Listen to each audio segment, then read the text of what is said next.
Shalom Bapak Ibu yang dikasih Tuhan.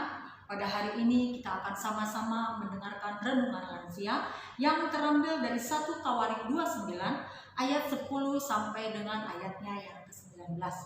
Namun sebelum kita sama-sama membacanya, mari kita satui dalam doa.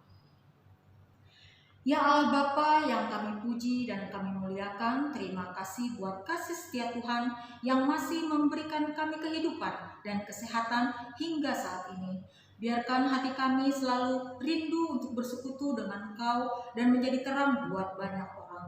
Dan sebentar Tuhan kami akan mendengarkan firman-Mu, biarlah firman-Mu yang akan kami dengarkan dapat tertanam di setiap hati kami.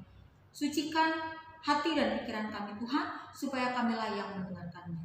Terpujilah Tuhan Allah kami yang hidup. Haleluya. Amin.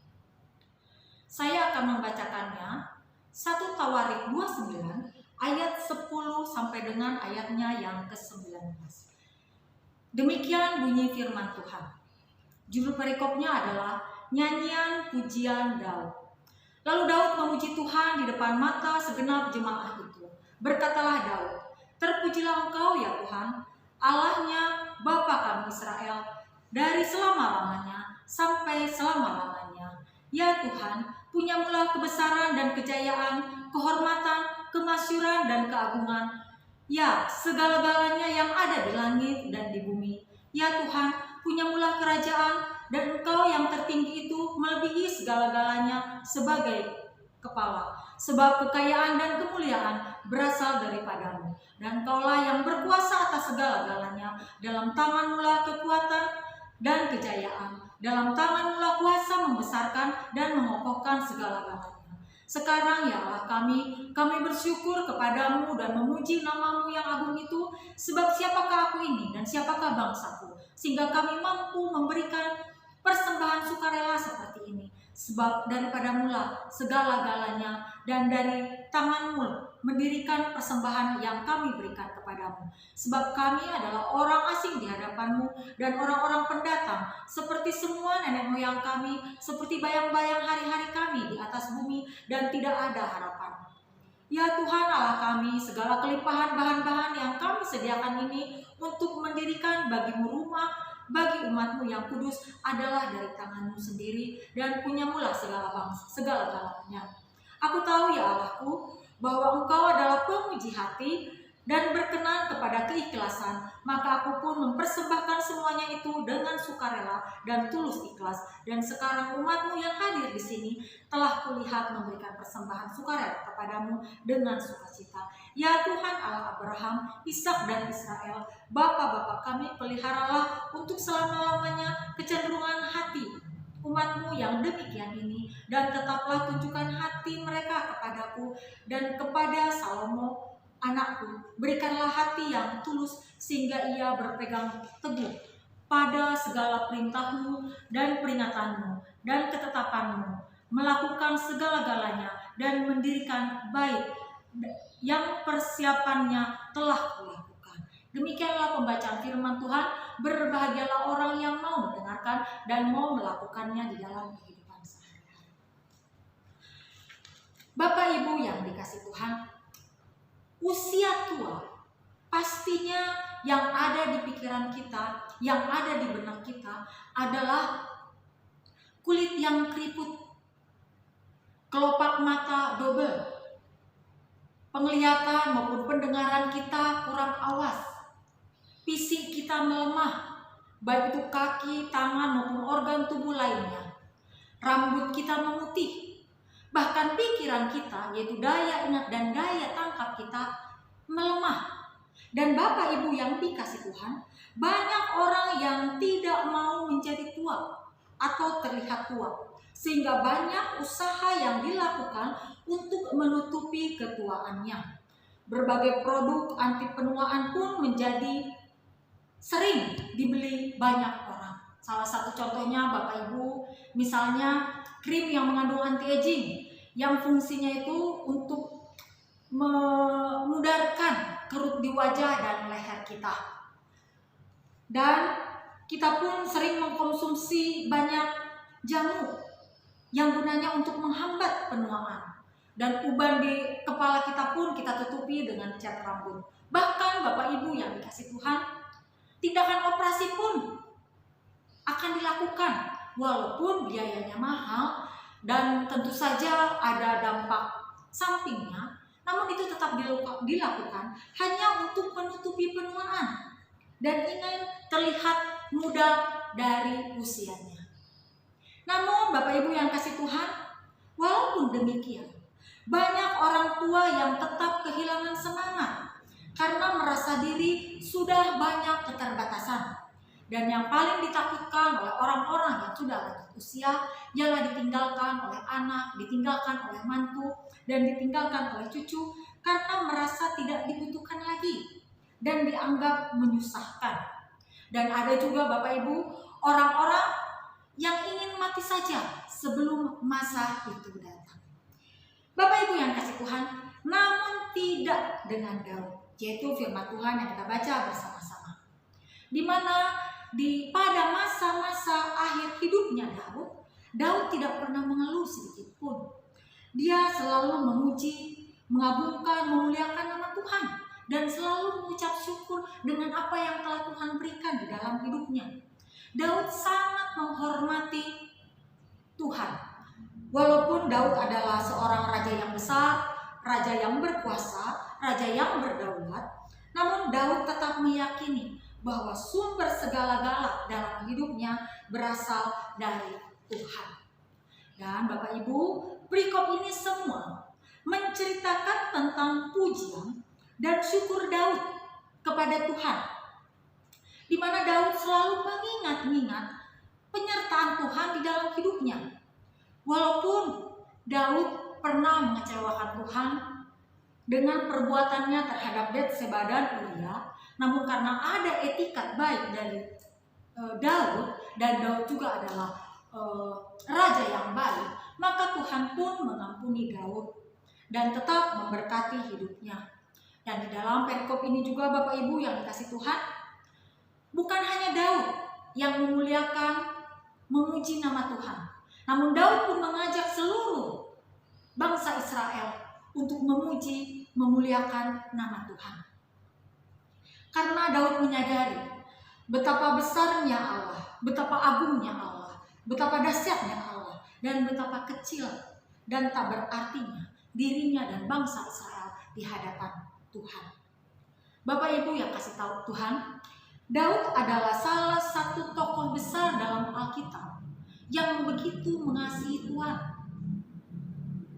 Ratusan pasal termasuk dalam Mazmur, bukti bagaimana begitu dekatnya Daud dengan Tuhan.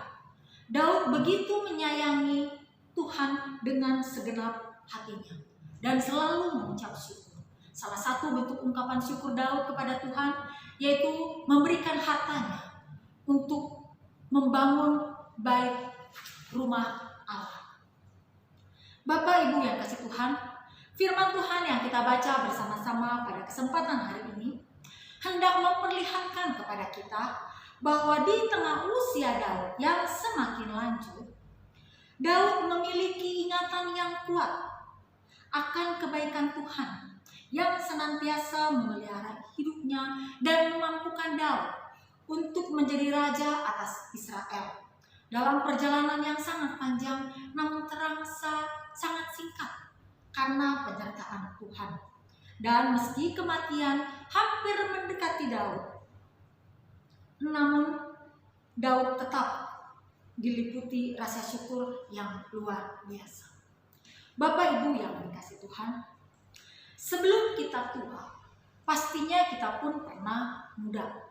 Banyak hal yang telah kita lewati, banyak hal yang telah kita lalui, dan banyak hal yang telah kita capai. Dan pastinya itu diingat oleh memori ingatan kita. Masa-masa di mana kita bisa melewati masa susah, masa-masa di mana kita pernah sukses, masa-masa di mana kita pernah kuat, pernah cantik, pernah ganteng, dan masa-masa itu kalau kita ingat akan membahagiakan hati kita, menyenangkan hati kita. Dan karena senangnya, ada kalanya masa-masa muda itu kita ceritakan kepada teman masa tua kita. Atau pastinya kita pun menceritakan kepada anak dan cucu kita.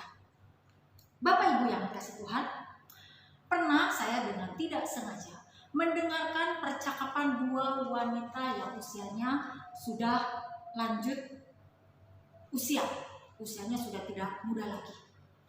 Mereka bercerita, perempuan si A menceritakan bahwa betapa dulu dia waktu muda, dia adalah perempuan pengusaha sukses pertama yang ada di desanya. Dia bisa membuktikan kepada orang-orang di sekitarnya bahwa dengan keahlian, dengan kepintaran, dengan ketekunan, dia bisa menjadi orang sukses, dan itu terbukti. Dan perempuan kedua menceritakan di mana pada masa mudanya dia adalah perempuan yang sangat cantik, tinggi, langsing, putih, rambutnya lebat, sampai banyak orang-orang yang ingin meminangnya. Dan dia pun menikah dengan orang ganteng dan sangat kaya di kampungnya. Mereka berdua bercerita sungguh senang sekali. Ada sukacita waktu mereka menceritakan masa-masa muda mereka. Lalu mereka bercerita tentang masa tua mereka dengan kesedihan. Wanita pertama menceritakan bahwa di mana pada saat ini dia sudah tidak bisa berpikir lagi. Berjalan pun sudah tertatih-tatih dan banyak penyakit yang hinggap di tubuhnya. Dan wanita yang kedua pun menceritakan di mana pada masa tuanya dia seperti lahir kembali, seperti bayi yang baru lahir. Rambut sudah mulai botak, gigi sudah mulai ompong. Bahkan dia bercerita kepada temannya bahwa pada saat ini dia sedang menggunakan pampers. Bapak Ibu yang dikasihi Tuhan, pertama-tama wanita itu begitu bangganya menceritakan masa-masa muda mereka. Dan setelah itu mereka bersedih dan mengeluh, menceritakan masa-masa tuanya. Bapak Ibu kasih Tuhan, masa tua bukan suatu kutukan yang harus ditakuti. Isi kita boleh merosot karena usia dan tidak bisa dihindari. Namun kita harus tetap bersyukur kepada Tuhan karena Tuhan masih setia mendampingi kita dari kita muda sampai kita tua. Dan Tuhan selalu memperlengkapi kekurangan kita. Dan Bapak Ibu yang kasih Tuhan, tidak semua orang bisa melewati masa tua. Tubuh kita bisa tua, tapi hati dan iman kita janganlah menjadi lemah. Dan jangan kita jadikan juga usia tua penghambat kita untuk berkarya, penghambat kita untuk melayani. Mari kita belajar dari Daud, di mana di usia tua dia tetap berkarya, dia tetap melayani. Dan yang paling utama Bapak Ibu yang kasih Tuhan, dia selalu memuji, memuliakan nama Tuhan, dan selalu bersyukur kepada Tuhan dengan apa yang telah Tuhan berikan di dalam kehidupannya. Amin. Tuhan Yesus memberkati. Bapak Ibu yang dikasih Tuhan, mari kita tutup renungan kita dan kita berdoa dan akan diakhiri dengan doa Bapa kami. Mari kita satu dalam doa. Bapa kami yang bertahta dalam kerajaan surga, Allah yang maha baik, pencipta langit dan bumi, yang kami sembah melalui anak-Mu Yesus Kristus. Terima kasih Tuhan atas firman-Mu yang begitu indah, yang boleh kami dengar bersama-sama, yang mengajarkan kami dan mengingatkan kami bahwa kasih-Mu tidak berkesudahan. Maafkan kami ya Tuhan, di mana di saat usia kami yang tidak muda lagi, kami sering mengeluh dan dengan kekurangan yang kami punya. Dan firman Tuhan hari ini mengingatkan kami supaya kami bisa belajar dari Daud yang selalu memuji memuliakan nama-Mu dan selalu bersyukur walau di usia yang sangat tua. Mampukan kami Tuhan supaya kami bisa melakukan apa yang Kau firmankan. Bapa kami yang maha baik, kami juga berdoa di sini buat saudara-saudara kami yang sedang sakit. Pulihkanlah Tuhan mereka, sembuhkanlah mereka melalui obat, makanan, pendampingan dokter, pendampingan keluarga, sehingga mereka bisa beraktivitas kembali seperti semula. Kami juga berdoa ya Bapa, buat umat-Mu yang berdampak oleh pandemi yang berkepanjangan ini. Terlebih duka yang kami rasa karena orang-orang yang kami kasihi telah meninggalkan kami karena virus corona ini. Tuhan, pulihkanlah negara kami ini, pulihkanlah dunia ini, cepatlah berlalu pandemi ini. Bapa yang Maha Baik, kami juga berdoa Tuhan buat gerejamu. Walaupun kami ibadah masih secara online, tapi kami yakin dan percaya Tuhan bahwa pujian dan firman-Mu yang akan tetap nyata dalam kehidupan kami, terlebih kasih-Mu yang masih senantiasa mengiringi langkah kami. Tuhan, ampunilah juga dosa-dosa yang kami lakukan, sengaja maupun tidak sengaja, biar kami layak di hadapan-Mu. Dan sebentar kami juga Tuhan akan melakukan aktivitas kembali hari ini. Mohon kiranya Engkau memberkati setiap langkah dan kegiatan kami. Dan kami menyadari Tuhan, doa kami ini juga jauh dari sempurna. Oleh sebab itu, kami akan menyempurnakannya dengan doa yang Kau ajarkan kepada kami demikian. Bapa kami yang di surga, dikuduskanlah nama-Mu, datanglah kerajaan-Mu, jadilah kehendak-Mu di bumi seperti di surga. Berikanlah kami hari ini makanan kami yang secukupnya, dan ampunilah kami akan kesalahan kami, seperti kami juga mengampuni orang yang bersalah kepada kami. Dan janganlah bawa kami ke dalam percobaan, tetapi lepaskanlah kami dari yang jahat, karena Engkau yang punya kerajaan dan kemuliaan sampai selama-lamanya. Amin. Tuhan Yesus